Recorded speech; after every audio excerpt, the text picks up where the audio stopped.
জিয়াউর রহমান স্বাধীনতার হিরো ও বাংলাদেশের সত্যিকারের নেতা। বাংলাদেশের ইতিহাসে এমন কিছু নাম আছে যেগুলা উচ্চারণ করলে বিতর্ক, আবেগ এবং ইতিহাস একসাথে সামনে এসে দাঁড়ায়। শহীদ রাষ্ট্রপতি জিয়াউর রহমান তেমনই এক নাম। একজন সেনা কর্মকর্তা থেকে মুক্তিযোদ্ধা, সেখান থেকে রাষ্ট্রপতি।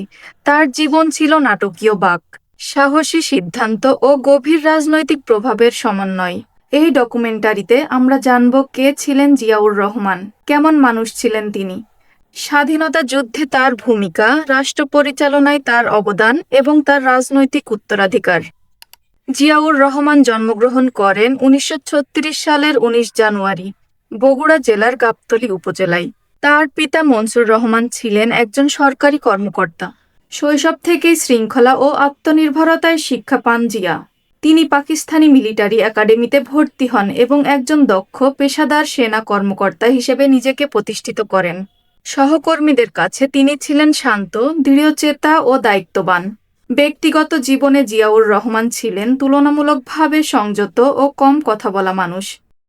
বিলাসিতা পছন্দ করতেন না, সিদ্ধান্তে ছিলেন কঠোর কিন্তু বাস্তববাদী।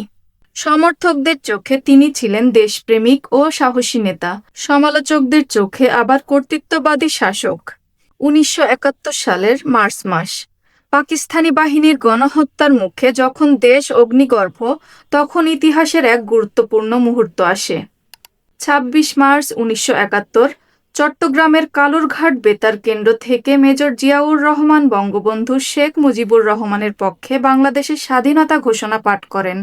যদিও এটা নিয়ে বিতর্ক আছে, এই ঘোষণা মুক্তিযোদ্ধাদের মনোবল বাড়িয়ে দেয় এবং আন্তর্জাতিকভাবে স্বাধীনতার বার্তা ছড়িয়ে পড়ে। মুক্তিযুদ্ধে তিনি সেক্টর কমান্ডার হিসেবে গুরুত্বপূর্ণ দায়িত্ব পালন করেন এবং পরবর্তীতে জেড ফোর্স এর কমান্ডার হন। যুদ্ধক্ষেত্রে তার নেতৃত্ব ও সাহসিকতা ব্যাপকভাবে স্বীকৃত। স্বাধীনতার পর বাংলাদেশ রাজনৈতিক অস্থিরতার মধ্য দিয়ে যায়। 1975 সালের 15 আগস্ট বঙ্গবন্ধু শেখ মুজিবুর রহমান নিহত হওয়ার পর দেশের রাজনীতিতে বড় পরিবর্তন আসে। সেনাবাহিনীর ভেতরের পালাবদলে এক পর্যায়ে জিয়াউর রহমান ক্ষমতার কেন্দ্রবিন্দুতে আসেন। 1977 সালের গণভোটের মাধ্যমে তিনি রাষ্ট্রপতি হন।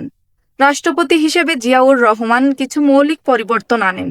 বহুদলীয় গণতন্ত্র পুনঃপ্রবর্তন, সংবাদপত্রের স্বাধীনতা আংশিকভাবে ফিরিয়ে আনা, গ্রামভিত্তিক উন্নয়ন ও কৃষিতে জোর, বাংলাদেশি জাতীয়তাবাদ ধারণার প্রবর্তন। তার শাসনামলে অর্থনীতি ধীরে ধীরে স্থিতিশীলতার পথে এগোয়। তবে সামরিক প্রভাব পুরোপুরি কাটেনি, এ নিয়েও সমালোচনা রয়েছে। বিএনপির জন্ম ও রাজনীতি।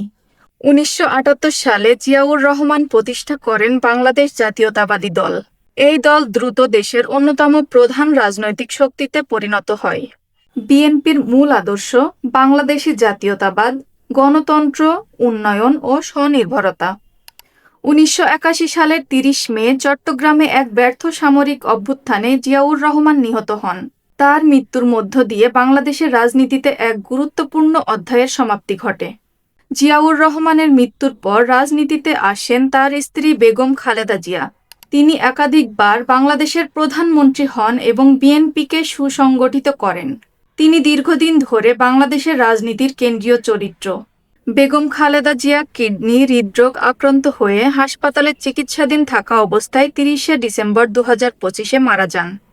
জিয়াউর রহমানের দুই ছেলে, তারেক রহমান বর্তমানে বিএনপির ভারপ্রাপ্ত চেয়ারম্যান। দলীয় কৌশল ও ভবিষ্যৎ রাজনীতিতে তার ভূমিকা গুরুত্বপূর্ণ হলেও তাকে ঘিরে বিতর্ক কম নয়।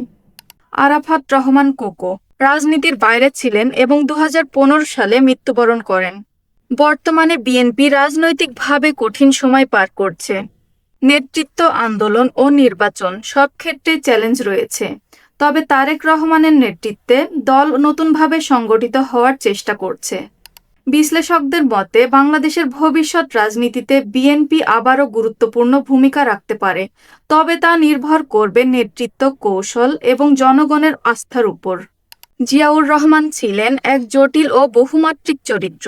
মুক্তিযোদ্ধা, সামরিক নেতা, রাষ্ট্রপতি ও রাজনৈতিক প্রতিষ্ঠাতা, সব পরিচয়ে তিনি বাংলাদেশের ইতিহাসে গভীর ছাপ রেখে গেছেন।